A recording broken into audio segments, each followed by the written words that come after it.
हम अभी इलेक्ट्रोस्टैटिक चालू करते हैं। हाँ, इलेक्ट्रोस्टैटिक जो 11th स्टैंडर्ड का है वो वाला देखते हैं। उसमें क्या क्या क्वेश्चन आते हैं इलेक्ट्रोस्टैटिक्स। ये जो 11th स्टैंडर्ड का जो आपका सिलेबस है उसके अंडर जो क्वेश्चंस आते हैं वो वाला थोड़ा देखते हैं, उसको हम कैसे सॉल्व करेंगे। छोटा सा चैप्टर है, थोड़ा बहुत क्वेश्चन है, देख लेते हैं। ठीक है, ये वाला जो फर्स्ट क्वेश्चन मैंने पिकअप किया ये 2005 में आया था, क्वेश्चन नंबर 1। क्वेश्चन क्या बोल रहा है, 2 point charges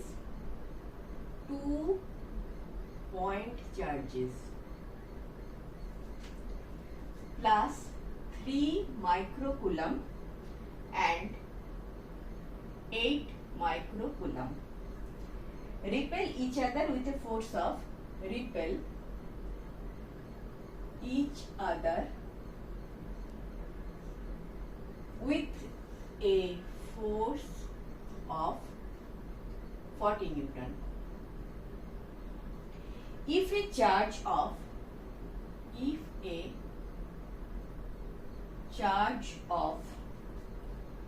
-5 microcoulomb is added to each other, to each of them,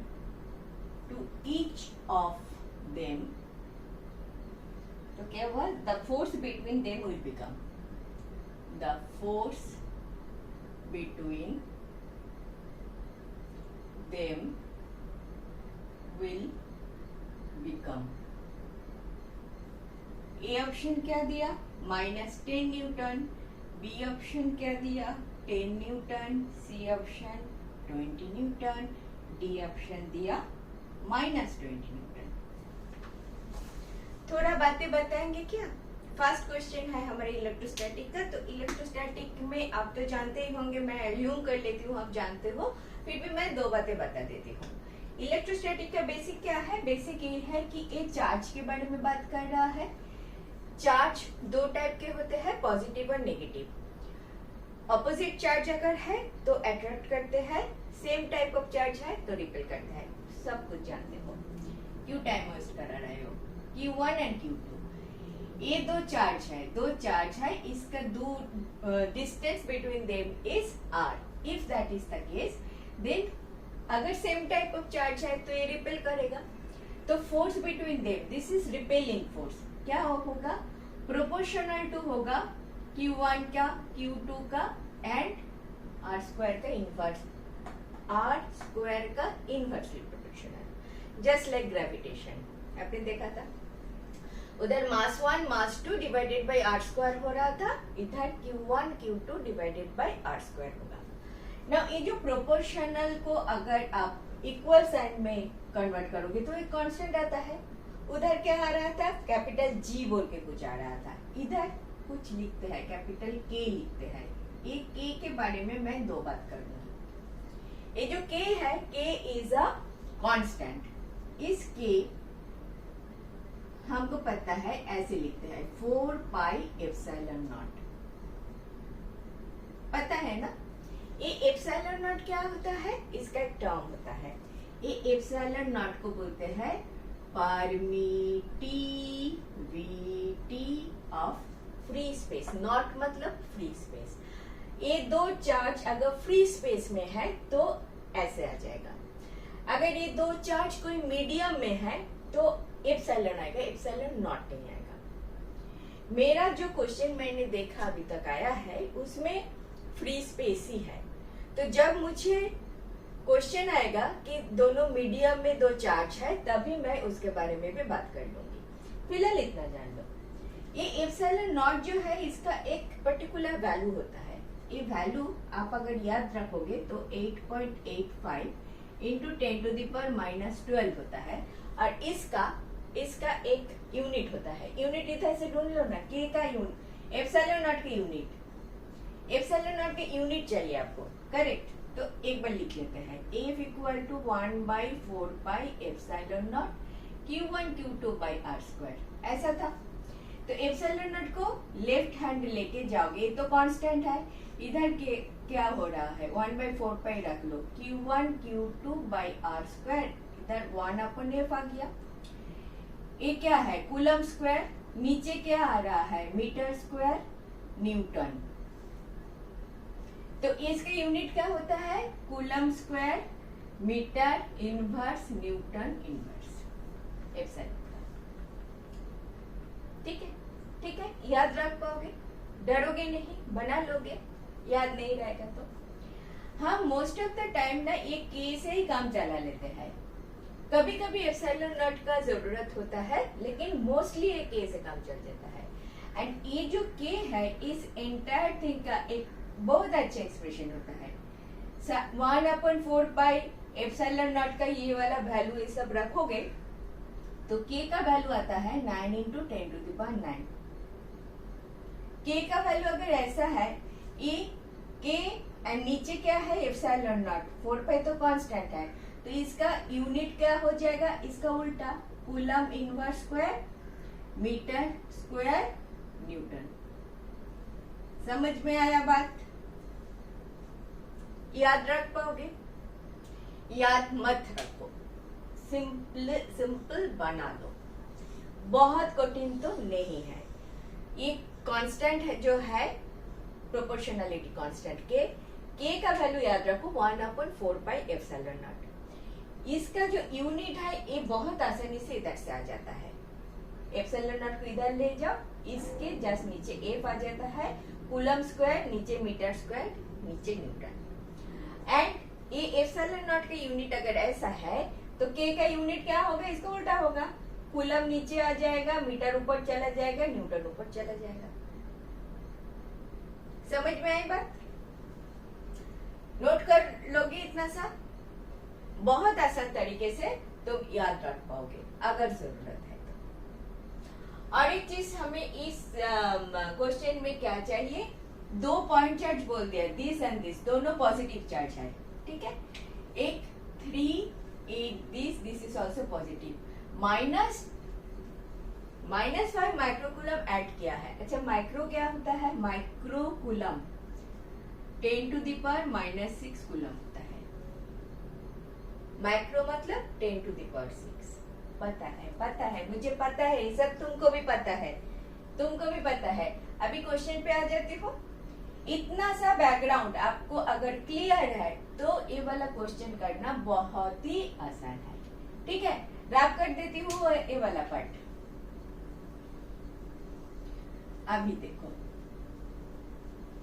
ये रैप करने के बाद मैं कैसे इसको सॉल्व करूंगी, मैं ऐसे सॉल्व करूंगी। मेरा Q1 क्या है 3 माइक्रोकूलम, Q2 क्या है 8 microcoulomb, and force between them is 40 newton दे दिया।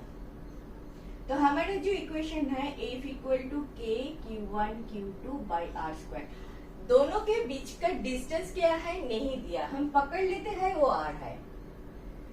Late the distance between charges be r, ये आपने पकड़ लिया, ठीक है। सारा कुछ दे दिया, के नहीं दिया, के तो कांस्टेंट है, आपको ये वैल्यू भी मालूम है 9 × 10⁹। अभी मैंने बोल दिया। ये पता है Q1 Q2 पता है, आर स्क्वायर पता नहीं है, वो अगर मिल जाए तो अच्छा है। इसमें सब कुछ मालूम है, आर स्क्वायर नहीं मालूम है। तो मैंने सेकेंड केस में if a charge of -5 is added to each of them, तो Q1 डैश कितना हो गया 3 - 5 माइक्रोकूलम, Q2 डैश कितना हो गया 8 - 5 microcoulomb, added to each other, then force between them, F dash कितना है वो पूछा है, करेक्ट। ये क्या हो गया -2 माइक्रोकूलम, ये क्या हो गया 3 माइक्रोकूलम। डिस्टेंस तो सेम ही है, डिस्टेंस के बारे में तो कुछ पता है नहीं, 2 चार्ज इधर था, ऐड किया, इसमें कुछ ऐड किया, इसमें ऐड किया, लेकिन डिस्टेंस तो सेम ही है। तो एफ डैश का एक्सप्रेशन अगर हमें चाहिए तो क्या लिखूं, Q1 dash Q2 dash divided by R square. ये वाला मेरा 1 नंबर इक्वेशन, मेरा 2 नंबर इक्वेशन है। इधर भी मुझे एफ डैश निकालना है, आर मालूम नहीं है, Q1 डैश Q2 डैश मालूम है। देखो आसान तरीका था, मैं इधर से आर निकाल के, आर का वैल्यू निकाल के इधर पुट करती तो एफ डैश मुझे मिल जाता था, लेकिन मैं थोड़ा सा दूसरे तरीके से करूंगी, थोड़ा सा इजी करने के लिए 1 डिवाइडेड बाई 2 कर देती हूँ, तो एफ बाई एफ डैश कर देती हूँ। क्या रह गया, क्या हो गया, k Q1 Q2 by R square divided by k Q1 dash Q2 dash by R square. R square निकल गया, के निकल गया, कोई प्रॉब्लम नहीं है, रह गया Q1 Q2 divided by Q1 dash Q2 dash. Correct, तो वैल्यू डाल दो।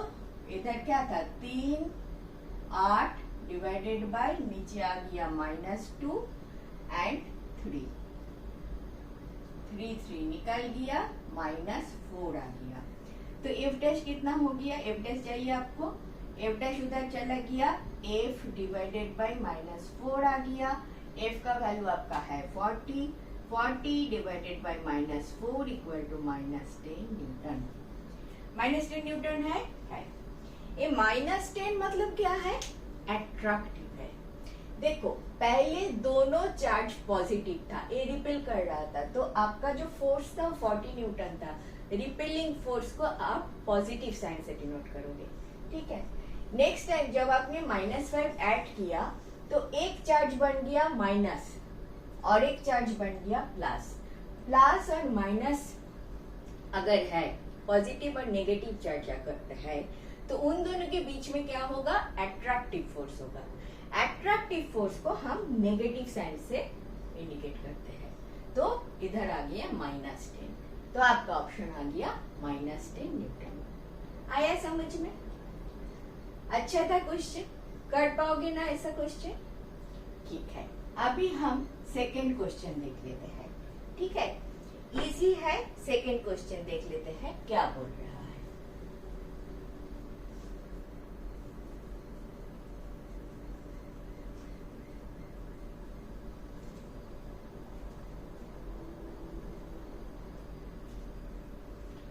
Second question,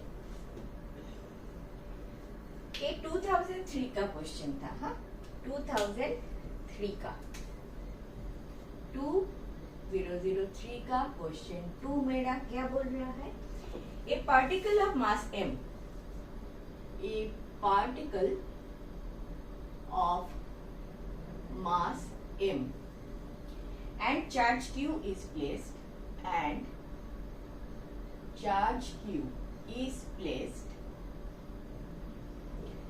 at rest in a uniform electric field E, at rest in a uniform electric field capital E. Electric field is a vector quantity, huh? Always a vector quantity. And then released, and then released, and then released. The kinetic energy attained by the particle, the kinetic energy attained by the particle,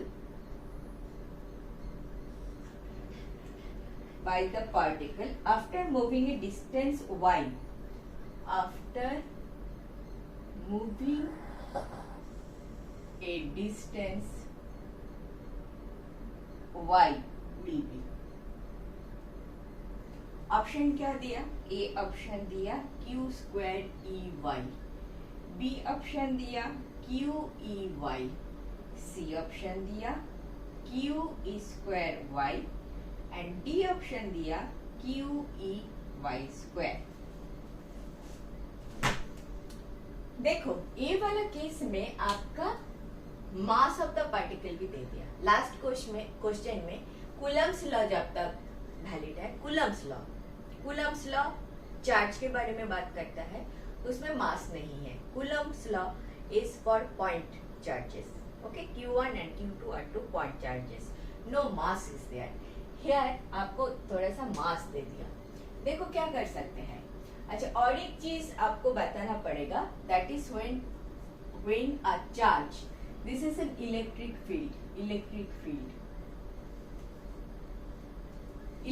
field होता है। एक बड़ा सा charge है, एक charge है, वो field बनाता है। जैसे एक मास है, मास एक फील्ड बनाता है, हमने बोला था। एक मास का फील्ड क्या है, जिस जगह में उसका जो अट्रैक्टिव फोर्स है वो एप्लीकेबल है। बहुत दूर जाओगे तो इंफिनिटी में जाओगे तो कोई अट्रैक्टिव फोर्स, ग्रेविटेशनल फोर्स नहीं रहेगा। हमने किया था, सैटेलाइट के बारे में किया था, एस्केप वेलोसिटी के बारे में किया था। तो एक फील्ड होता है, ठीक है, फोर्स का एक फील्ड होता है। जैसे इधर एक चार्ज है, वो भी खुद का एक फील्ड बनाएगा।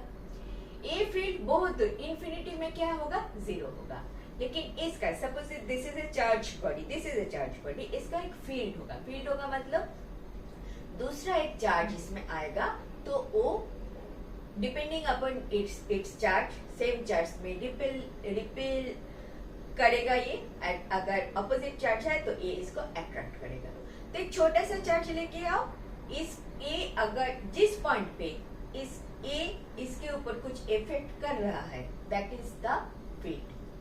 सपोज इतना दूर तक इसका फील्ड है, उसके आगे नहीं है, तो ये वाला चीज इंफिनिटी हो गया फॉर दिस चार्ज। और ये वाला जो टेस्ट चार्ज लेके आप टेस्ट कर रहे हो, वो बहुत ही छोटा चार्ज होता है, ताकि दैट चार्ज इसका फील्ड को इन्फ्लुएंस ना करे, ठीक है। एक फील्ड होता है। फिलहाल इतना जान लो, ए वाला अगर एक चार्ज बॉडी है, ये चार्ज बॉडी एक फील्ड बनाएगा। This field is represented by E, ठीक है। A particle of mass m and charge q is placed raised in a uniform electric field E। अभी ये जो यूनिफॉर्म फील्ड है, इसमें एक चार्ज अपने Q रख दिया जिसका मास है m।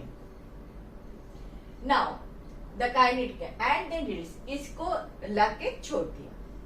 तो सपोज ये पॉजिटिव चार्ज है, तो इलेक्ट्रिक फील्ड क्या करेगा, इसको धक्का देगा। ये वाला इलेक्ट्रिक फील्ड बन रहा है because of a very big electric body over here. ये वाला ऐसे फील्ड बना रहा है, ये वाला चार्ज को अपने छोड़ दिया, तो बिकॉज दिस इज पॉजिटिव, ये भी पॉजिटिव, ये इलेक्ट्रिक फील्ड के तरफ चला जाएगा। मतलब ये फील्ड इसको रिपेल करेगा, ठीक है। समझ में आ रहा है? ये है सिचुएशन। अभी हमको देखना है क्या क्वेश्चन बोला है, कितना, what is the kinetic energy attend by the particle after moving A distance of y। ये चलता चालू करेगा एंड y डिस्टेंस जाएगा, तब इसका काइनेटिक एनर्जी क्या है, दैट इज द क्वेश्चन हमको। और ये जो चलना चालू करेगा, डेफिनेटली इसके ऊपर एक फोर्स आ रहा है, इसीलिए एक मास तो है ना इस बॉडी का, एक मास है। अगर इसके ऊपर फोर्स आएगा तभी तो ये चलेगा, वरना तो ये चलेगा नहीं। तो अगर ये चल रहा है तो इसके ऊपर एक फोर्स है। ये जो फोर्स है, ये कैसे आता है, Q into E, electric field E, और इसका चार्ज क्या है, Q। तो Q इंटू E, ये देता है फोर्स। समझ में है? इलेक्ट्रिक फील्ड का वैल्यू एक होता है, बाद में आते हैं। Q का एक वैल्यू होता है, दोनों का प्रोडक्ट आपको फोर्स देगा, कितना फोर्स इसके ऊपर है। And this force is again equal to m into a, Newton second law, mass into acceleration. तो इसके ऊपर क्या फोर्स आएगा, दोनों तरफ से हमने देखा, एक इलेक्ट्रोस्टैटिक के एंगल से Q इंटू E जिसके ऊपर आएगा, and one Newton's law of motion से जो m इंटू a से देगा। दोनों फोर्स सेम है, ठीक है। अभी इधर से मैं क्या निकाल लूंगी, देखो Q बोला, E बोला, M बोला, A नहीं बोला, तो A इक्वल टू हो जाएगा QE बाई M। कितना एक्सेलरेशन से ये पार्टिकल मूव कर रहा है, मैंने वो निकाल लिया। Clear? This is from Newton's second law. second law. And this is electrostatic force on a charged particle of charge q. E is the electric field. E is the electric field. Charge is q. तो force कितना आएगा? q into E आएगा. ठीक है, तो ये आपको मिल गया. अभी देखो काइनेटिक एनर्जी के बारे में बात कर रहा है, तो पूरा मैकेनिक्स के बारे में बात कर रहा है. काइनेटिक एनर्जी हमको क्या पता है? हाफ mv² तो पता ही है. This is my kinetic energy. Half तो कांस्टेंट, m तो बोल दिया, v आपको चाहिए. तो इक्वेशन ऑफ मोशन करें क्या? v² equal to u² plus 2as.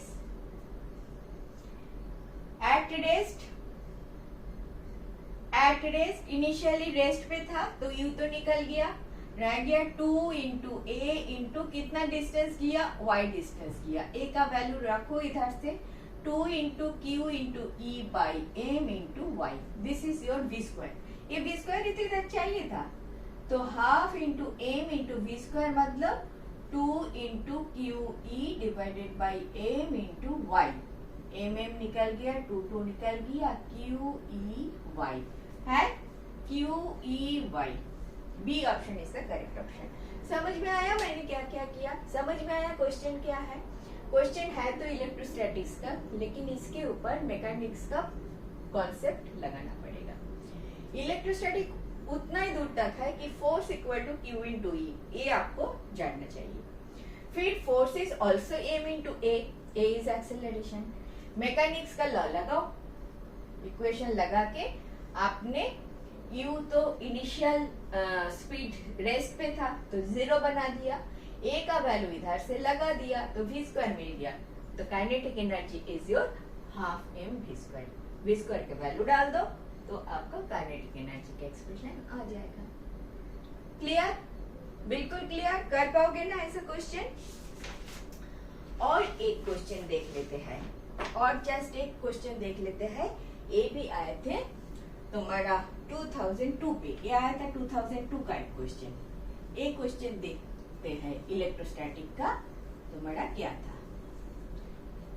देखो ये वाला जो क्वेश्चन अभी अभी हमने किया, इसमें सिर्फ force equal to Q into E, यही तुम्हारा था इलेक्ट्रोस्टैटिक का पोर्शन, बाकी था पूरा मैकेनिक्स. क्लियर? अभी एक क्वेश्चन करते हैं 2002 का क्वेश्चन. ये क्या बोल रहा है? देखो क्वेश्चन नंबर 3. ये बोल रहा है 2 electrons are separated by a distance. 2 electrons are separated by a distance of 1 angstrom. पता है 1 angstrom क्या है? What is the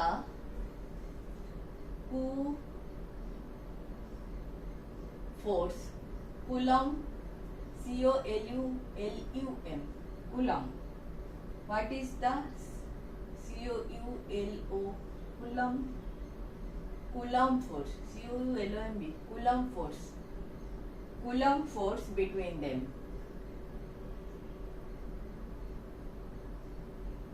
ऑप्शन क्या दिया? ऑप्शन दिया 2.3 into 10 to the power minus 8 newton. B option क्या दिया? 4.6 into 10 to the power minus 8 newton. And C option is 1.5 into 10 to the power minus 8 newton. And D option is none of this.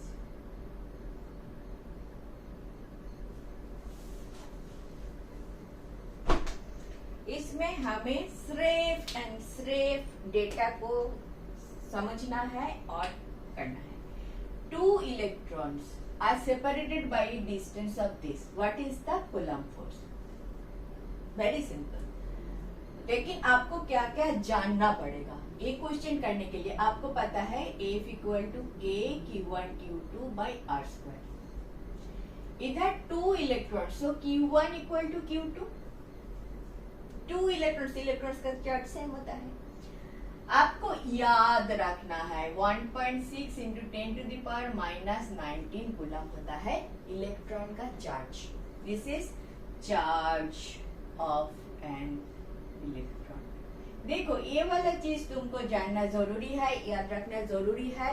ये वाला question जिसने बनाया वो चाहते हैं आप इसको जानते हो, जानो आप, ये वाला याद रखना पड़ेगा, सिर्फ याद रखना पड़ेगा और कुछ नहीं है।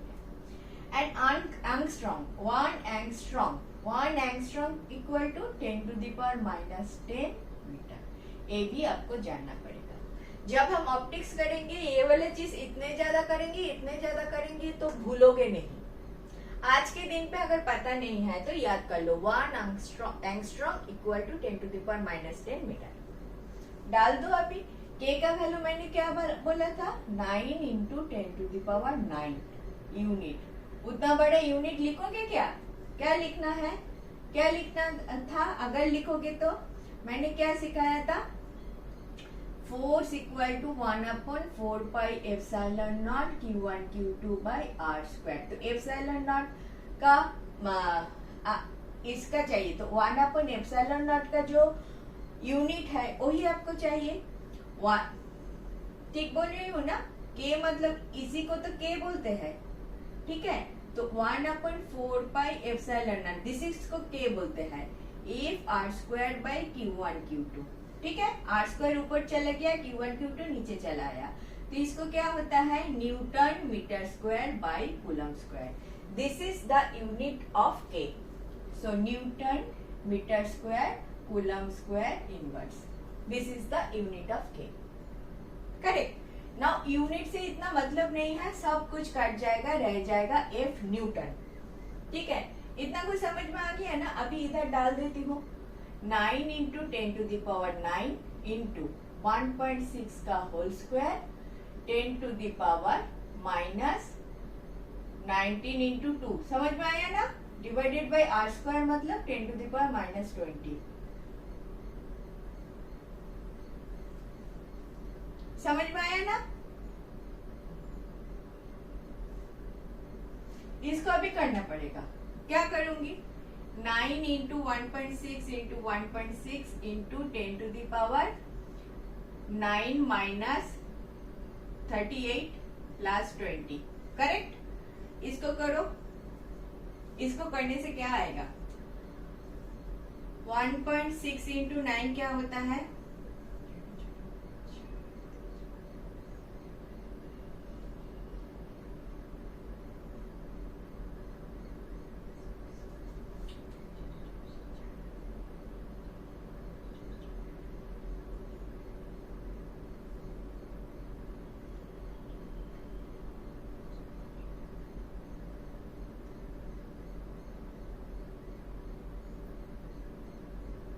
कितना आ गया, 23.04 into 10 to the power 38 गया, इधर आ गया 38 and 29, 9 10 to the power -9। तो हम कर सकते हैं 2.3 into 10 to the power -8, 2.3 into 10 to the power -8 Newton. समझ में आया? क्या था क्वेश्चन? याद रखने वाला क्वेश्चन था। आपको Q1 Q2 को वैल्यू याद रखना है, that is the charge of 1 electron, this is charge of 1 electron. आपको एंगस्ट्रॉम का मतलब क्या होता है वो समझना है, that is 10 to the power -10 metre. आपको K का वैल्यू याद रखना है, 9 into 10 to the power 9 newton metre square coulomb square inverse. Data डालो, कैलकुलेशन करो, आपका ऑप्शन आ जाएगा। समझ में आया? इतना ही था आपका 11th स्टैंडर्ड का जो इलेक्ट्रोस्टैटिक है उधर से क्वेश्चन। आगे और भी क्वेश्चन मिलेगा तो और भी हम डिस्कस करेंगे, लेकिन इधर तक समझ में आया है? ओके, तो हम नेक्स्ट देखते हैं।